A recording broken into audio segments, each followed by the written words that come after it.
बांग्लादेश के परखच्चे उड़ा दिए हैं। पुतिन ने अपने सबसे खास दोस्त पीएम मोदी के लिए बांग्लादेश पर ऐसा धमाका कर डाला है जिससे यूनुस और बांग्लादेशी कट्टरपंथी फौज थर थर कांप उठी है। बांग्लादेश जो चीन के दम पर भारत को आंख दिखाने की कोशिश कर रहा है, ये सोचकर कि चीन बांग्लादेश का साथ देगा, तो इस गलतफहमी में यूनुस ये भूल गया कि चीन को भारत के सबसे करीबी दोस्त रूस का एक इशारा काफी होता है और चीन भी बैठ जाता है। बांग्लादेश की इसी भूल को और उसकी औकात याद दिलाने का काम अब रूस ने कर दिया है। रूस ने क्या चेतावनी देते हुए कैसे यूनुस की धज्जियां उड़ा दी, आइए सबसे पहले वो जानते हैं, फिर बताएंगे इस वीडियो में कि कैसे भारत के एक्शन से बांग्लादेश पर दोहरी मार पड़ी है। दरअसल भारत के करीबी दोस्त रूस ने बांग्लादेश को भारत का एहसान याद दिला दिया है।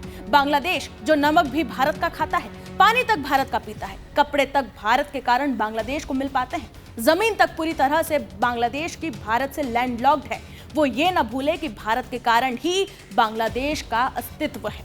बांग्लादेश में रूस के राजदूत ने बांग्लादेश को कड़े शब्दों में चेतावनी दी, बांग्लादेश से तनाव कम करने की बात कही और ये तक कहा कि अगले साल 12 फरवरी को होने वाले राष्ट्रीय चुनाव से पहले अच्छा माहौल बनाए ताकि ये चुनाव हो सके और बांग्लादेश में स्थिरता है। इसके साथ ही उन्होंने भारत के साथ तनाव कम करने पर अहमियत पर जोर दिया। बांग्लादेश में रूसी राजदूत ने कहा कि अगर इतनी ही तनाव बना रहा तो इससे हालात और बिगड़ेंगे और जितनी जल्दी भारत से तनाव बांग्लादेश कम करेगा उतना बांग्लादेश के लिए अच्छा होगा।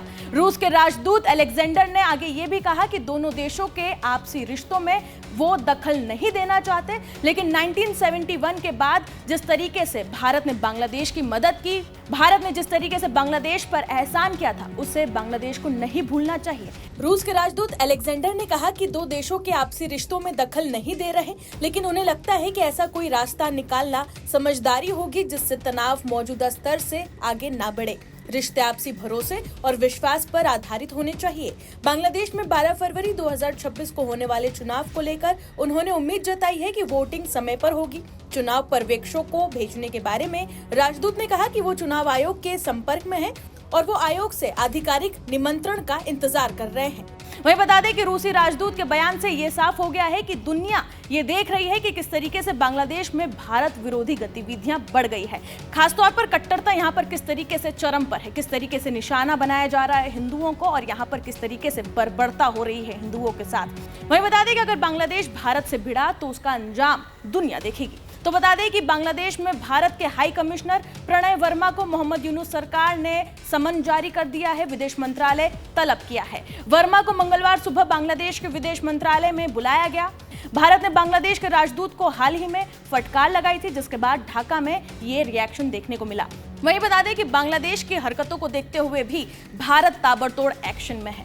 वहीं बता दें कि भारत ने भी बांग्लादेश के कई ऐसे प्रोपोगेंडा को ध्वस्त कर दिया है जहां पर भारत के एक खराब छवि दिखाई जा रही थी। भारत ने यह साफ कर दिया है कि जितनी भी हिंसा बांग्लादेश में हो रही है उस पर भारत की निगरानी है, उस पर भारत की नजर है और आगे आने वाले दिनों में अगर यूनुस सरकार किसी भी तरह से हिंदुओं पर हो रहे अत्याचार को लेकर कदम नहीं उठाती है तो भारत जरूर इसका जवाब देगा। देखना यह होगा कि बांग्लादेश के अंतरिम सरकार के मुखिया यूनुस आगे आने वाले दिनों में क्या एक्शन लेते हैं और इस हिंसा के बाद वो क्या जवाब दुनिया के सामने देते हैं। इस रिपोर्ट पर आपकी क्या राय है, कमेंट सेक्शन में जरूर बताएं और बाकी तमाम खबरों के लिए बने रहें जी न्यूज के साथ।